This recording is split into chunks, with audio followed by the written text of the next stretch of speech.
I've been asked to look at what have we learned or what lessons are there some things we can draw out of the last 20 years, globally, nationally, locally, etc. And I'll try to bring out some of the issues that to me are important, but also reflect a bit on what has happened to our societies in this way. And I'm glad to hear, the two other speakers who are people I have enormous respect for will also join in this conversation. I look very much forward to listening to them.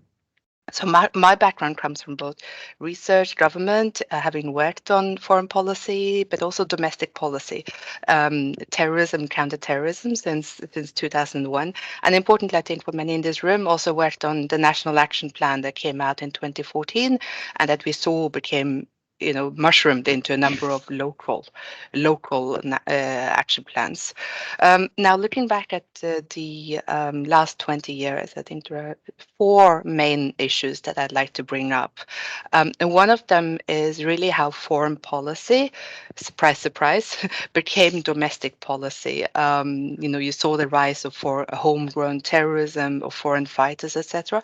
But it all started off with, after 2001, it started off with foreign policy. It started off with the wars in Afghanistan, then Iraq and Syria that dominated the foreign policy debates of all our countries. But quickly, this brought foreign policy seriously into domestic policy. Counterterrorism abroad became intertwined with domestic policy debates on immigration, integration, multiculturalism, and importantly, identity politics. As we over the weekend have marked the 20 years anniversary of the attacks, Afghanistan, where we started off in a way, is once again on everyone's mind. And I think it will be important in the next weeks, months, years to see how will this shape our future, not only for Afghanistan as such, but also what implications will the Taliban takeover have for the future of global terrorism, but also for the movements that are movements, but also how our policies will shape in the years to come. And we know that it was the attacks. 9/11 was very much seen as a foreign policy issue. Now, it were the attacks in Madrid in 2004 and in London in 2005 that seriously brought counterterrorism and, importantly, the radicalization discussion home again to Europe. Europe had, as we know, seen its spells of both domestic and international terrorism over the past decades, yet the new phenomena brought a whole new dimension. We're talking about our own citizens, homegrown terrorism, terrorism perpetrated by young, many of whom were, as myself, second generation, if you like, immigrants to Europe, challenged our societies in new ways. It challenged both immigration and integration policies, and it also challenged the way we looked at counterterrorism measures. What does prevention mean? Who do we bring into? What are the local societies we're talking about? What local organizations do we bring in when we talk about counter-radicalization? And for many of us, it became a natural development of begging a whole of society approach, from cross-government to bottom to top policies, etc. And many of you I know have been involved in this. Now, this developed because it became later a discussion of foreign fighters as European countries, and we know many of our countries sent young men and women, a wave of them to the European backyard, if you like, to Syria and Iraq.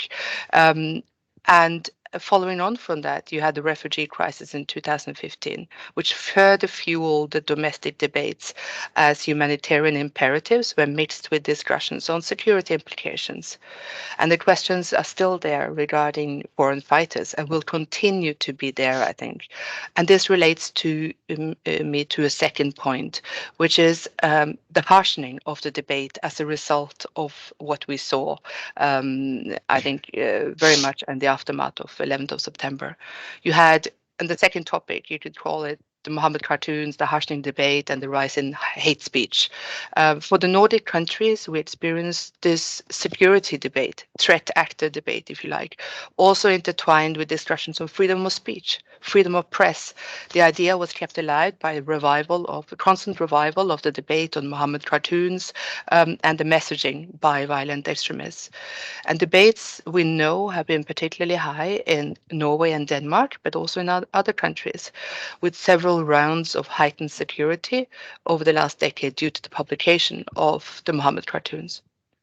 A worrying development, how I see it, is the development of hate speech, hate crime, a harshening of the debate climate. And we're just out of an election campaign here in Norway, and we've seen, even though relatively civilized, we've seen witnesses or people coming out saying that the debate has become extremely harshened. Um, and then thirdly, the new phase of violent right-wing extremism. Breivik, Manshaus, and the flock of wolves, if you like, not the lone wolves, but the flock of wolves. For the Nordic countries, the far-right movements have been the deadliest, with the rise of anti-Islamist groups and individuals.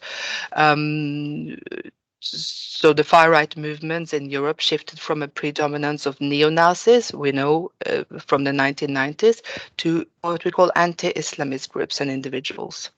And September 11th and the subsequent attacks, in a way, fueled into this development. We had Anders Behring Breivik, and the decade following this attack has shown that there are many people who gain inspiration from anti-Islamic groups and xenophobic rhetoric, and who sympathize with and support such attitudes.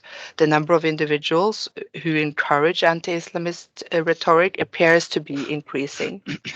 So 2019, Manshaus, and we know that Manshaus was inspired by Breivik and Brenton Tarrant, and in turn have also inspired others. And these attacks have had long-lasting and profound impacts on Norway as well as transnational violent right-wing extremist and terrorist milieus. Um, and with these attacks, with the Breivik and Manshaus terrorist attacks in mind, it's clear that the anti-Islamist rhetoric is not without blame, and they need to follow the influence of such individuals and groups. Um, Fourthly, I'll bring up fourthly, and that's really how we've seen, and finally, fourthly, a multifaceted landscape fueling each other. Radical Islamist groups and violent right-wing extremism, new groups and new constellations who fuel on each other. And that's part of the discussions that we've had, the debate climate that we've had. For the Nordic countries, the challenges after 9/11 and 22nd of July 2011 are twofold, closely interlinked. The two general groups, radical Islamist groups and violent right-wing anti-Islamist groups and individuals, fuel each other and will continue to fuel each other. Importantly, also in response to government policies and political leaders' narratives, the way we speak, the language we use. It's also with this in mind that the current events in Afghanistan and how other groups react to the perceived battleground will need to be carefully monitored. So that's something to keep in mind, how these different groups and how the harshening of the debate has really formed the policies that we are. And I think that's where we are, and that's where we are at the moment. And it will be interesting to see how the events in Afghanistan will continue to shape the debates. I'll leave it there, Jeppe, and I know there's a lot more and more discussion we can have, both on the actors, but also on the way we form our policies. But I look forward to the discussion. Thank you.